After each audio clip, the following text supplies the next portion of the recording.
UFC'da Kavkaz kurash maktabining to'liq hukmronlik davri ehtimol yakuniga yetib bormoqda. So'nggi 10 yil davomida Dog'iston, Checheniston va Kavkazning boshqa hududlaridan bo'lgan jangchilar oktagonda tom ma'noda bostirib kirishdi va rostini aytganda, ularning aralash jang san'atlaridagi g'alabasi faqat vaqt masalasi edi. Bu mintaqa hanuzgacha erkin kurash va sambo elitasi uchun uzluksiz kadr yetkazib beradigan haqiqiy kadrlar fabrikasi bo'lib olmoqda. Ammo bugun o'yin qoidalari o'zgarishni boshlayapti. UFC siyosati o'zgarib boryapti. Liga endi mag'lubiyatsiz jangchilar ortidan quvib yurmayapti. Bunday yondashuv bilan esa yangi Habib kabi chempion paydo bo'lishi ehtimoli butunlay yo'qolib ketishi mumkin. Aynan shu tijoriy o'zgarish UFC'da Kavkaz hukmronligining yakunlanishini anglatishi mumkin. Ularning pasayishi oktagonda kuchliroq raqibdan yutqazish orqali emas, balki liganing yangi siyosati va tobora ko'proq soft show va ko'ngilochar yo'nalishga o'tayotgan industriyasi sabab sodir bo'lishi mumkin. Bu nuqtaga qanday kelib qolganimizni tushunish uchun esa vaqtni ortga qaytarib, Kavkaz jangchilari UFC'da qanday qilib hukmronlikni qo'lga kiritganligini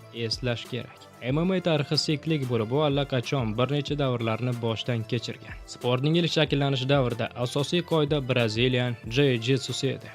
Buning uchun Royce va Rickson Gracie kabi kashshoflarga rahmat aytish kerak.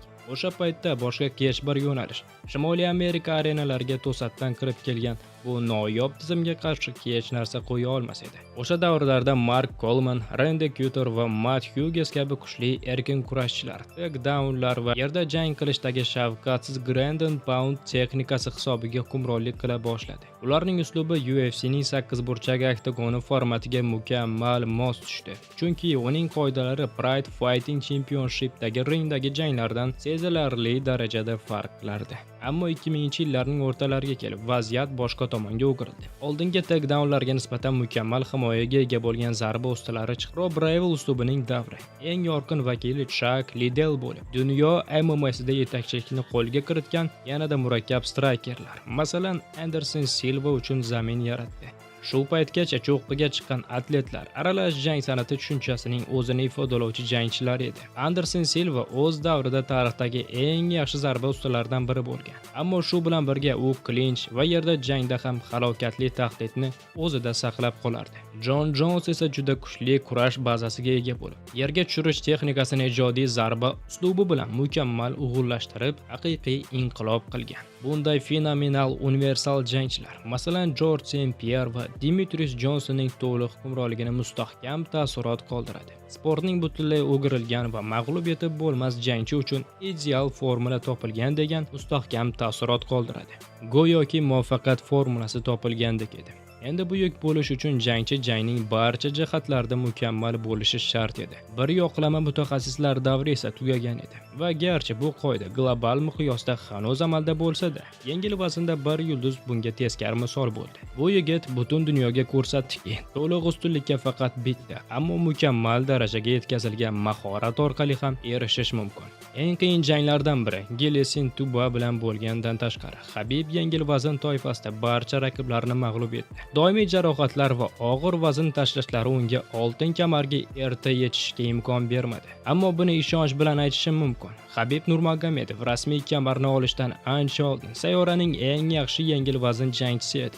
Esga oling, u Rafael dos Anjosni 1 yil avval RDA chempioni bo'lishdan oldin hukmronlik bilan qanday mag'lub qilgandi. Qolgan hikoyani siz albatta yoddan bilasiz. Habib Nurmagomedov unvonni qo'lga kiritdi, bir necha titul himoya jangini o'tkazdi va jang san'ati tarixidagi eng yirik pay-per-view turnirida bosh qahramon bo'ldi. Oktagonda Conor McGregorni mag'lub qildi.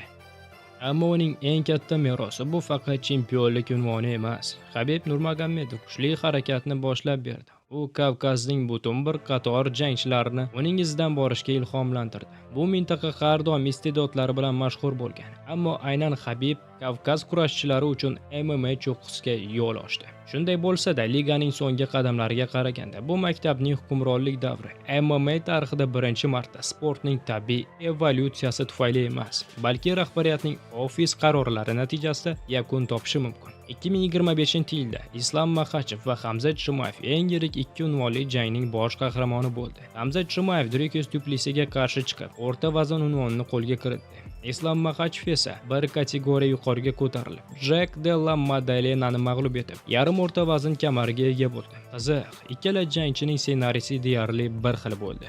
Lekin Islom va Hamzatni zerikarli jangchilar deb atash haqiqiy jinnilik bo'lardi. Maxashov muntazam ravishda raqiblarini muddatidan oldin mag'lub etadi. Jamayev esa ko'p janglarda shafqatsiz qiruvchi mashinaga o'xshab ko'rinadi. Paradoks shundaki, ikkalasi ham shu qadar ustunlikni namoyish etdiki, butun jang davomida bir marotaba ham haqiqiy xavf ostida qolishmadi. Aynan shu narsa ehtimol asosiy muammo bo'lishi mumkin. Qattiqqo'l muxlislar uchun sayyoradagi eng yaxshi sportchilar ustidan bunday to'liq nazoratni o'rnatish uchun zarur bo'lgan mahorat hanuzgacha chinakam hayrat uyg'otadi. Ammo shu bilan birga ommaviy tomoshabin uchun bunday chiqishlar qattiq tanqidga to'g'ridan to'g'ri yo'l ochib beradi. Muammo yanada chuqurlashadi, chunki Islom va Hamzat o'z mintaqasidagi ikkita asosiy super yulduzdir. Qolgan kavkazlik istiqbolli jangchilarning aksariyati soyada qolib, keng g'arb jamoatchiligining e'tiborini jalb qilmaydi va bu yerda biz ushbu sportchilarni ilgari surishdagi birinchi jiddiy to'siqqa duch kelamiz. Mentalitetlarda ulkan farq mavjud. Janglarni ommalashtirishning klassik g'arb modeli janjallar va shoularga asoslangan. Ammo Kavkaz jangchilari odatda trashtokda kuchli emas va umuman olganda bunday xulq-atvorni nomaqbul deb hisoblashadi. O'tmishda UFC'da ham dominant, lekin nihoyatda ehtiyotkor jangchilar bo'lgan. O'sha davrda Jorj Saint-Pierre'ni ko'pincha tanqid qilib, zerikarli chempion deb atashardi. Ayniqsa Anderson Silva va Jon Jonsning oktagondagi aqldan ozdiruvchi harakatlari fonida. Bugun esa Saint-Pierre haqiqiy ravishda barcha davrlarning eng buyuk jangchilaridan biri sanaladi. Biroq UFC uchun biznes nuqtai nazardan bu ikki davr o'rtasida katta farq bor. Saint-Pierre davrida biznes modeli butunlay boshqacha edi. Liga hali ham tan olinish uchun kurashib, MMA'ni haqiqiy sport sifatida qonuniylashtirishga urinayotgan edi. Bundan tashqari, o'shanda Dana White va Fertitta birodarlar xususiy egalar bo'lib, faqat o'zlariga hisob berishar edi. Agar o'sha yillarda UFC oldida milliardlab potensial tomoshabinlar bilan o'zlashtirilmagan global bozor turgan bo'lsa, bugun bu auditoriya segmentlarga bo'lingan va industriya butunlay yangi yashash qoidalarini dikta qilmoqda. Paramount bu mijoz ular UFC turnirlarini translyatsiya qilish huquqi uchun ulkan mablag' to'lagan va butun dunyo bo'ylab biznesning har qanday sohasida bo'lgani kabi kimgadir bunday summalarni to'laganingizda o'z shartlaringizni dikta qilishga to'liq haqqingiz bor va muayyan talablarni ilgari surishga. Paramount UFC translyatsiyalar huquqini 6 yilga 7,7 milliard AQSh dollariga sotib olgan. Tushunishingiz uchun bu kompaniya UEFA Chempionlar Ligasi translyatsiya huquqini 6 yilga 1,5 milliard AQSh dollariga sotib olgan. Sizningcha UFC kuzatuvchilari ko'pmi yoki futbolmi? Bilaman bu qanday ahmoqona savol. Shunday ekan, ushbu kompaniya juda ko'p o'zgartirish kiritish huquqiga ega. Bundan tashqari unutmaslik kerakki, o'z vaqtida Jorj Saint-Pierre UFC uchun nihoyatda daromadli Kanada bozorini ochgan edi. Kavkaz esa sportga bo'lgan ulkan qiziqishiga qaramasdan, Paramount va promotion yo'naltirilgan to'lov qobiliyatiga ega bo'lgan maqsadli auditoriya emas. Bundan tashqari, bugun liga jismonan bu mintaqaga to'liq kira olmaydi. Chunki hammaga ma'lum, geosiyosiy cheklovlar mavjud. Eng aniq chiqish yo'li bu jangchilardan Yaqin Sharq, xususan Abu Dabiga ekspansiya qilish uchun foydalanish. Ularning dini, madaniy aloqalari hisobiga. Ammo bu strategiyaning ham o'z chegarasi bor.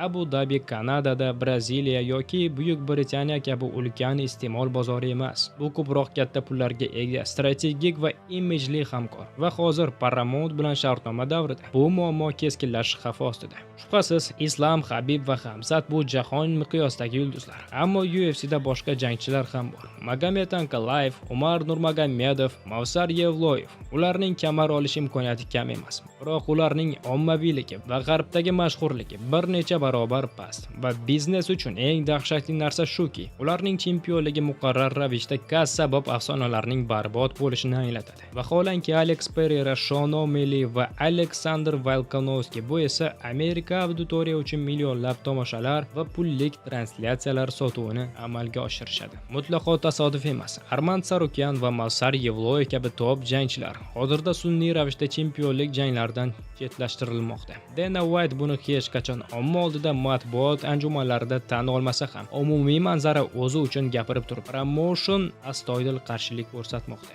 Yevloyev yengil vaznda asosiy da'vogarlardan biri. U UFC'da benuqson seriya bilan 10-0 ko'rsatkichga ega. Ammo shunga qaramay chempionlik poygasida uni Diego Lopes ortda qoldirmoqda. Qattiqqo'l muxlislar Yevloyevni oltin uchun jang qilishga yetarli iste'dod va xizmatlar ko'rishadi. Biroq tasodifiy tomoshabinlar uning kimligini ham bilishmaydi. Asosiy muammo aynan shu. UFC va Paramount rahbarlari o'zlari aqldan ozdiruvchi hayp yarata olmaydigan, ammo shu bilan birga chempionlik kamarini uzoq yillar ushlab turishga qodir arsenalga ega yigitni ko'rmoqda. Liga shekilli kavkazliklarning chempionlik kamariga yaqinlashishni imkon qadar kamaytirish uchun qo'lidan kelganini qilmoqda.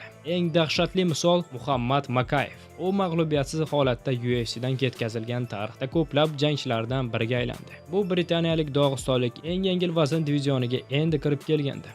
Analitiklar unda so'zsiz bo'lajak chempionni ko'rishgan. Agar unga qolishga ruxsat berilsa, katta ehtimol bilan u chempion ham bo'lar edi. Shartnomasidagi so'nggi jangida u o'sha paytdagi asosiy da'vogarlardan biri Manel Kape'dan ustun keldi.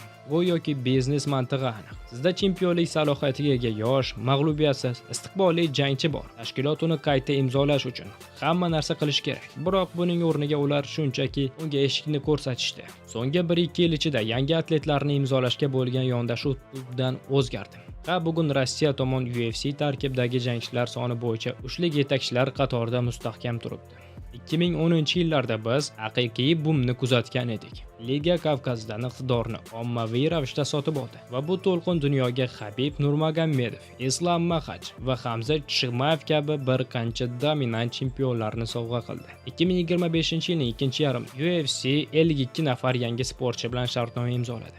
Kavkazdan bor yo'g'i bir kishi Magomed Zaynukov vakillik qildi. Eng qizig'i u hatto kurashchi ham emas, balki asosan zarba beruvchi va Muay Thai bo'yicha 3 karra jahon chempioni. Ayni paytda mintaqadagi o'nlab ajoyib kurashchilar oxir-oqibat boshqa tashkilotlarga, masalan PFLga yo'l olishdi va kichik mahalliy ligalarda kamarlar bilan kifoyalanishdi. Aslida bu norasmiy siyosat o'zgarishi ancha oldin sodir bo'lgan. 2023-yildan boshlab UFC klassik kavkazlik kurashchilarni deyarli imzolashni to'xtatib, kamdan kam hollarda beriladigan shartnomalarni faqat stoykada yorqin ish olib boradigan yigitlarga bermoqda. Paramount bilan shartnoma davrida UFC sport meritokratiyasidan ko'ra bozor jozibadorligini yakuniy tarzda birinchi o'ringa qo'yayotganiga doir belgilar yetarlicha ko'p. G'alaba va mag'lubiyatlarning quruq statistikasidan ancha muhimroq ahamiyat kasb etmoqda. Habibga ergashgan kavkazlik kurashchilarning butun bir avlodi uchun dunyodagi eng yirik ligaga